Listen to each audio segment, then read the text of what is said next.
ఒక సినిమాలో శ్రీ వెంకటేశ్వర స్వామి పాత్రను పోషించిన ఒక నటుడు, ఒక హీరో, ఒక యాక్టర్ లడ్డూ మీద జరుగుతున్నటువంటి అడ్డమైన అసత్య ప్రచారాలను ఖండించాడు.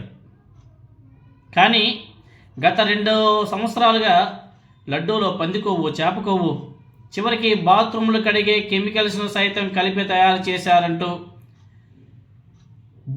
జరిగినటువంటి ప్రచారాన్ని ఒక ముఠాధిపతి కానీ, ఒక బాబా కానీ, ఇంకొకరు కానీ ఎవరు కూడా ఖండించలేదు. వీళ్ళు ఆరోపించినట్టుగా లడ్డూలో పంది కొవ్వు, చేప కొవ్వు కలవలేదని సుప్రీంకోర్టు ఏర్పాటు చేసినటువంటి సిట్ నివేదికలో స్పష్టం చేసిన విషయాన్ని కనీసం ఈ ముఠాధిపతులు, బాబాలు ఎవరు కూడా మాట్లాడడం లేదు. ఏమీ కలవలేదని చెప్పేసి మాట్లాడడానికి ఎందుకు భయపడుతున్నారో అర్థం కావడం లేదు. అదే సుప్రీంకోర్టు సిట్ నివేదికలో స్పష్టం చేసిన విషయాన్ని కూడా ఎందుకు స్వాగతించలేకపోతున్నారో అర్థం కావడం లేదు. స్వాగతించిన పాపాను కూడా లేదు. సిట్ నివేదికను వక్రీకరించి రోడ్ల మీద ఫ్లెక్సీలు పెట్టి మరీ దిగజారి వ్యవహరించినటువంటి ఈ కూటమి ప్రభుత్వ నాయకులు వాటిని పల్లెతో మాట కూడా మాట్లాడలేకపోయారు. ఈ పీఠాధిపతులు, ఈ స్వామీజీలు, ఇంకెవరెవరో వచ్చారు కదా, బాబాలు, ఏ బాలు, వాళ్ళంతా కూడా. వీళ్ళంతా ఎవరు? ఈ అంతా కూడా దొంగ బాబాలు.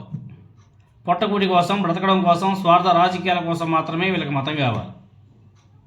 అంతే తప్ప వీళ్ళకి దేవుడి మీద భక్తి కానీ, దేవుడి మీద భయం కానీ ఏమీ లేవు. మతం మీద రాజకీయాలు చేయాలా, రాజకీయాలు చేసి గద్దెనెక్కాలి.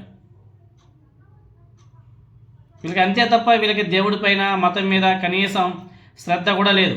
జస్ట్ దాన్ని వాడుకొని రాజకీయంగా ఎదగాల అంతే. రాజకీయంగా ఎదగాల, 4 రూపాయలు సంపాదించుకోవాలా, పొట్టని నింపుకోవాలి. మనం చెప్పుకున్నాం కదా, ఆ హీరో ఎవరో కాదు, సినీ నటుడు సుమన్ గారు. ఆయన ఈరోజు ఆయన ఒక ప్రెస్ మీట్లో కూడా మాట్లాడాడు. శ్రీవారి లడ్డూలో కల్తీ నెయ్యి కలిసిందంటూ చేస్తున్నటువంటి ప్రచారం మనసుకు ఎంతో బాధ కలిగిస్తుంది అని చెప్పేసి ఆవేదన వ్యక్తం చేశారు. ధర్మస్థలం నియోజకవర్గం సినిమా ప్రమోషన్లో భాగంగా తిరుపతి మంగళం పరిధిలోని తిరుమల నగర్ అక్కడికి ఆయనతో పాటు సినిమా బృందం అక్కడికి వచ్చింది.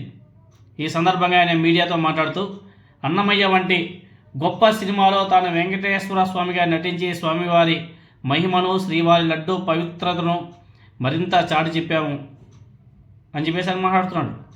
అయితే శ్రీవారి లడ్డూలో కల్తీ జరిగిందంటూ చేస్తున్న ప్రచారాలతో భక్తుల మనోభావాలు దెబ్బతింటున్నాయనేసి కూడా మాట్లాడుతున్నాడు ఆయన. లడ్డూ ప్రసాదం మీద ఊరికి ఆరోపణ చేయడం, మళ్ళీ అది కాదు ఇది అనేసి మళ్ళీ చెప్పడం ఎంతవరకు సమంజసమో ఒకసారి ఆ నాయకులందరూ కూడా అర్థం చేసుకోవాలని చెప్పేసి ఆయన మాట్లాడుతున్నాడు. తాను నార్త్ ఇండియాకి వెళ్ళినప్పుడు ప్రతి ఒక్కరూ తిరుపతి లడ్డూ గురించి అడుగుతున్నారు.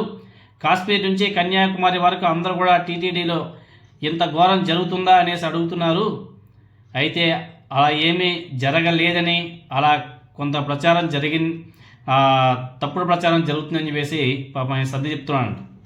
ఆయనే కాదు, నార్త్లో ఉన్నటువంటి ప్రతి ఒక్కరి పరిస్థితి అదే.